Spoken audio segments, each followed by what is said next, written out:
Students हम continue करेंगे आज टॉपिक अपना जो हमने कल बीच में छोड़ दिया था, वो था मेंस्ट्रुअल साइकिल, राइट। वो हमारे 2 पॉइंट्स हो चुके थे उसके, that is first phase was the bleeding phase, second is a follicular phase. आज हम थर्ड फेज़ स्टार्ट करेंगे उसका, that is the ovulatory phase, right. So third phase is the ovulatory phase.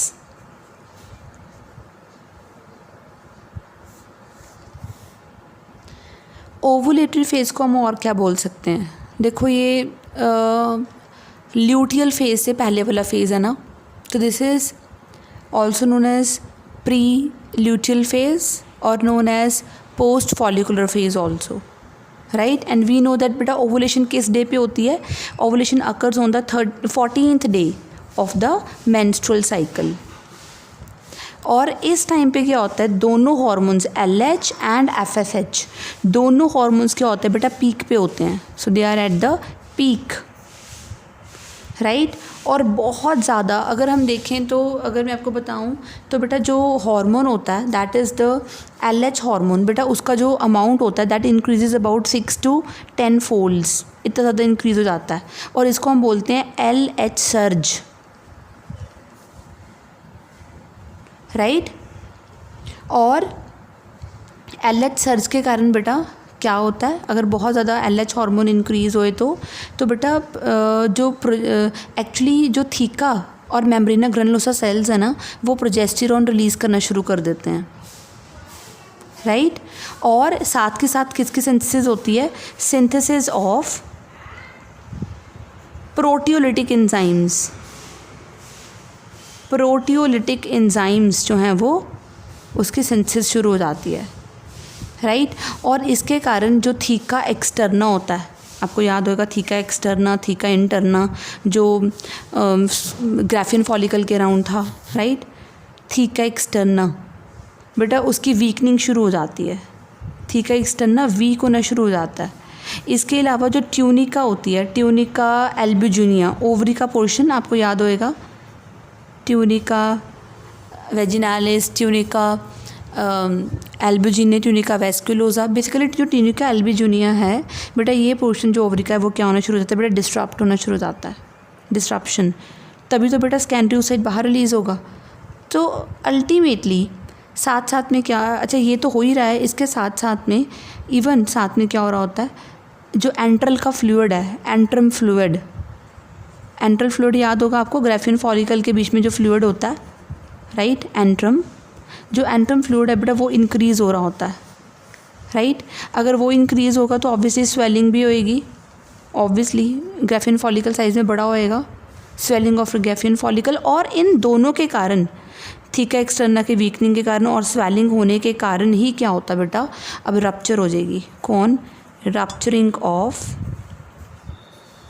Graafian follicle.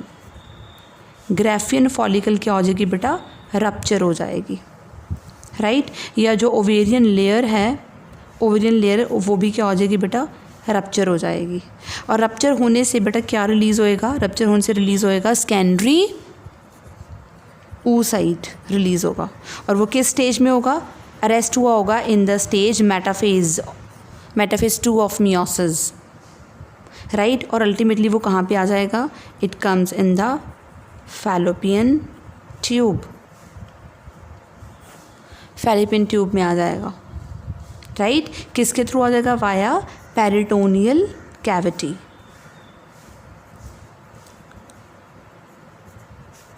Clear? तो ovulation जो है वो हो चुकी। ओवुलेशन क्यों हो चुकी? Because of LH surge and even the increase of the hormone FSH, इनके कारण ही वीकनिंग हुई है थीका एक्सटर्ना की, ट्यूनिका एल्बुजिनिया जो है रप्चर हो गई, इवन एंट्रम का फ्लूइड बढ़ा, ग्राफियन फॉलिकल स्वेल हुई और ग्राफियन फॉलिकल रप्चर होके स्कैंड्री oocyte को रिलीज़ कर चुकी। सो मोस्टली जो ओवुलेशन है that occurs on the 14th day, but still it varies as the menstrual cycle varies in the number of days, so our ovulatory phase can also vary, right. So release of the secondary oocyte is known as ovulation.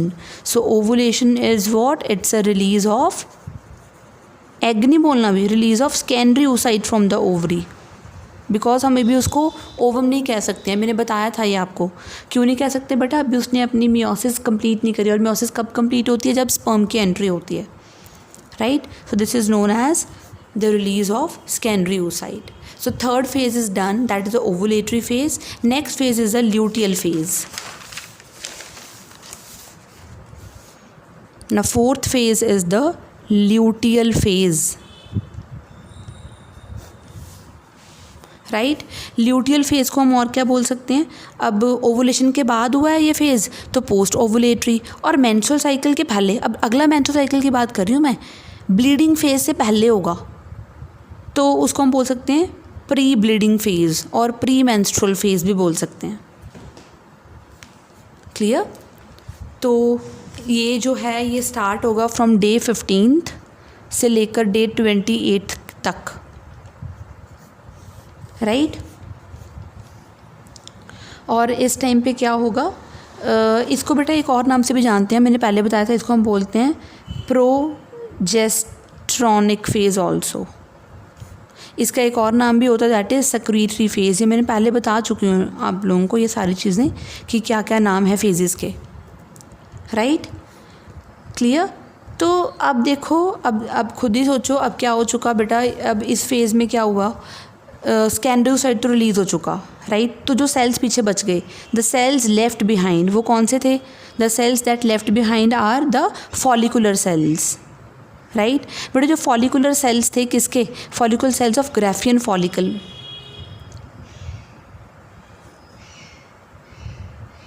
वो release हो चुके हैं, sorry वो बच चुके हैं पीछे। और वही जो फॉलिकुलर सेल्स हैं वो क्या किस में कन्वर्ट होंगे बेटा? अब वो कन्वर्ट होंगे दैट इज़ कॉर्पस ल्यूटियम में, राइट। कॉर्पस ल्यूटियम में कन्वर्ट होंगे। स्टार्टिंग में क्या होता है बेटा, जो इसकी जो ल्यूटियल फेज़ की इनिशियल स्टेज होती है ना, बिल्कुल इनिशियल स्टेज, उसमें अभी हम मान सकते हैं कि जो हार्मोन होता है GnRH, राइट, LH, FSH, ये कंपैरेटिवली लो होते हैं फॉलिकुलर फेज़ से, राइट। मान के चल रहे हैं हम, थोड़े से कंपैरेटिवली लो होंगे, राइट। और इस फेज़ में होगा क्या, बेसिकली बन जाएगा कॉर्पस ल्यूटियम और कॉर्पस हेमोरैजियम, और इसका ये नज़र नेम है, कॉर्पस ल्यूटियम और कॉर्पस हेमोरैजियम। और कॉर्पस ल्यूटियम जो होता है ना, वो मैक्सिमम बन जाता है, पूरा मैक्सिमम डिवेल्प हो जाता है on the day 22nd day पे ये पूरा कंप्लीटली पूरा फुल बन जाता है। लेकिन जो इसकी बनने की जो पीरियड है या बनने का जो डे है वो स्टार्ट हो जाता है 19th डे से। So it start forming from the day 19th, और ये डीजनरेट हो जाता होता है 27th डे पे, राइट। ये डीजनरेट हो जाता है, फॉर्म होना शुरू होता है कब? स्टार्ट होता है 19th डे पे, फुली फॉर्म कब हो जाता है? मैक्सिमम 22nd डे पे, राइट। और हमें ये भी पता है जो कॉर्पस ल्यूटियम होता है उसका मेन काम क्या होता है? कॉर्पस ल्यूटियम का मेन काम होता है बेटा क्या रिलीज़ करना? हार्मोन प्रोजेस्टेरॉन रिलीज़ करना। और हमें ये भी पता है जो प्रोजेस्टेरॉन हार्मोन होता है वो एंटी अबॉर्शन हार्मोन है, और इसको हम क्या बोलते हैं? और इसको प्रेगनेंसी मेंटेनिंग हार्मोन भी बोलते हैं। So it is pregnancy maintaining hormone,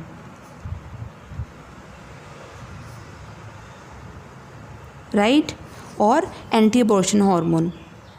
और हमें ये भी पता है जो प्रोजेस्टेरॉन है बेटा वो बहुत ज़रूरी है एंडोथीलियम की भी। What is endothelium? एंडोथीलियम की maintenance. Endothelium, what is endothelium? बेटा endothelium is the actually blood vessels जो होती हैं उसके जो अंदर वाली एपिथीलियम होती है उसके लिए स्पेशल टर्म दी जाती है, दैट इज़ एंडोथीलियम। तो उसकी मेंटेनेंस के लिए भी, और इवन एंडोमेट्रियम की मेंटेनेंस के लिए भी बहुत ज़रूरी होता है, राइट। तो अब हो क्या रहा है बेटा, अब धीरे धीरे प्रोजेस्टेरॉन जो है वो क्या हो रहा है? अब देखो इसकी इनिशियल फेज़ में ये कम थे हार्मोन्स, राइट। अब क्या हो रहा है? अब इसके टर्मिनल स्टेज की बात करते हैं हम। जब इसकी टर्मिनल स्टेज स्टार्ट होएगी तो बेटा हमें पता है टर्मिनल स्टेज में तो प्रोजेस्टेरॉन का लेवल हाई हुआ होगा ऑलरेडी, बिकॉज जो कॉर्पस ल्यूटियम है वो बन चुका, राइट, और वो प्रोजेस्टेरॉन रिलीज़ कर चुका। और प्रोजेस्टेरॉन हाई होना मतलब किसको नेगेटिव फीडबैक देगा? ये नेगेटिव फीडबैक किसके लिए होगा? GnRH के लिए, राइट, और LH के लिए। तो ये फर्दर ये कम होते जाएंगे हार्मोन, GnRH, LH ये लो होते जाएंगे, राइट। और धीरे धीरे ये खुद भी कम होता जाएगा प्रोजेस्टेरॉन। विद टाइम प्रोजेस्टेरॉन भी कम होता जाएगा और साथ में क्या कम होता जाएगा बेटा, ईस्ट्रोजन भी कम होता जाएगा। ये भी लो होते जाएंगे। ये लो क्यों होते जाएंगे? बिकॉज हमें पता है कॉर्पस ल्यूटियम अल्टीमेटली क्या हो रहा होता है, कम होना शुरू हो जाता है। सो कॉर्पस ल्यूटियम भी क्या होना होता है, धीरे धीरे डीजनरेट हो रहा होता है, इसीलिए ये भी क्या हो जाएंगे, हार्मोन्स कम होने शुरू हो जाएंगे, राइट। और जो कॉर्पस ल्यूटियम डीजनरेशन होती है वो टोटली 27 डे पे ख़त्म हो जाता है। तो 28th डे पे क्या बन जाता है, वो कॉर्पस एल्बिकन्स। मैंने आपको पहले भी बताया हुआ है, corpus albicans is actually a white scar like body. It's a white scar like body, corpus albicans, right. So corpus albicans it's a white scar like body, right. ये 28th डे पे बन जाती है कॉर्पस एल्बिकन्स।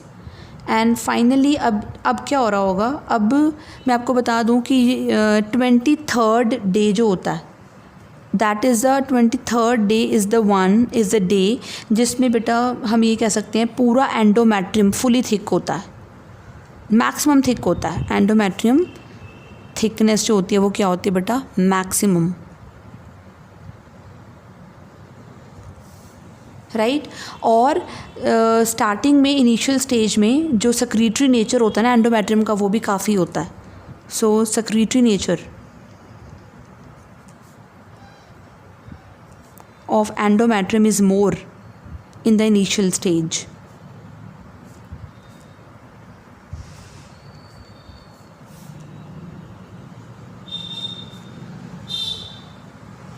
राइट।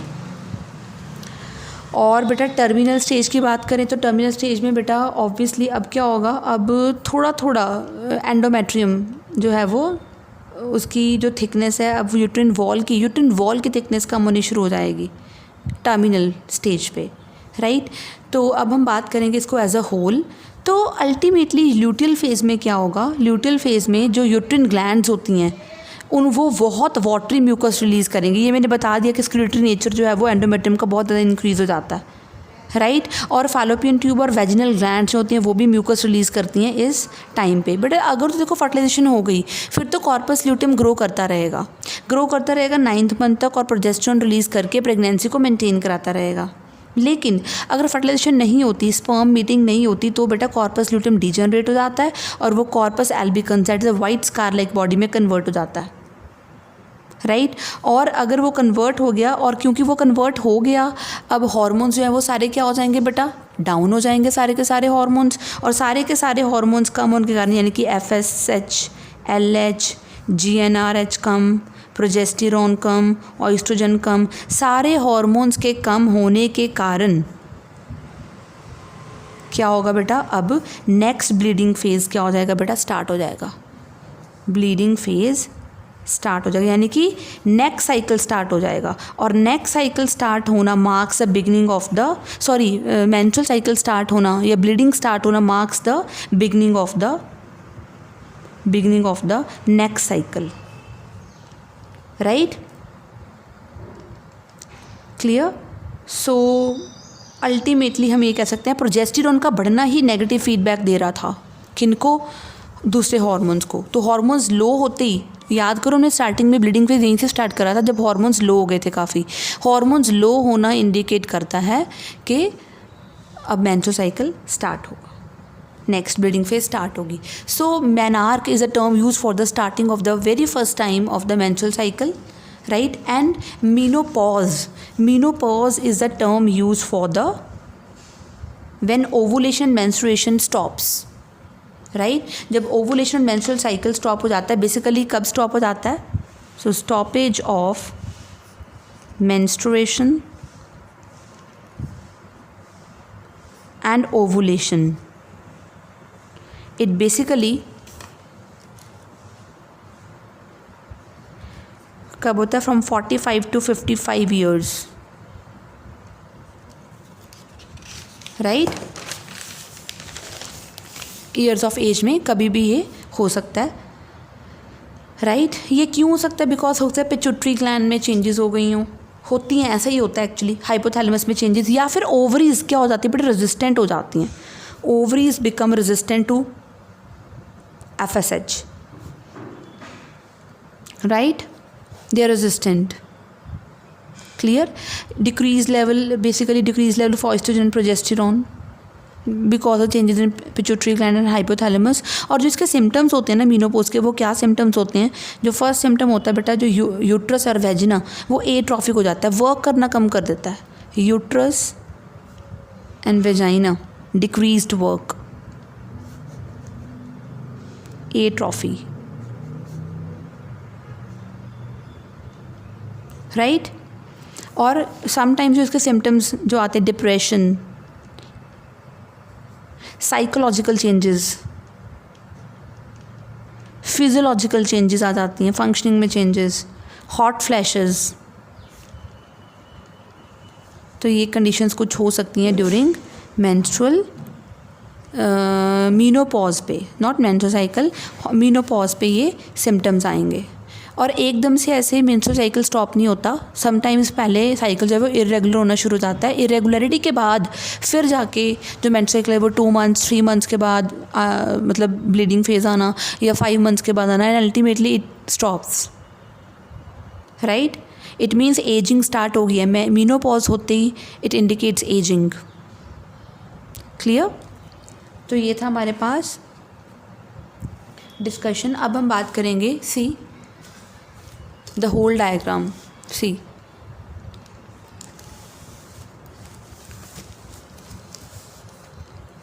right। तो ये देखो बेटा, ये मैंने ऑलरेडी डायग्राम बना के रखी है। This is the hypothalamus, this is pituitary gland. Hypothalamus release gonadotropin releasing hormone. We know it very well that hypothalamus produces 2 type of the hormones, basically releasing hormones and inhibiting hormones. So it releases GnRH, that is gonadotropin releasing hormone, which stimulates what? It stimulates anterior lobe of the pituitary gland to form FSH and LH,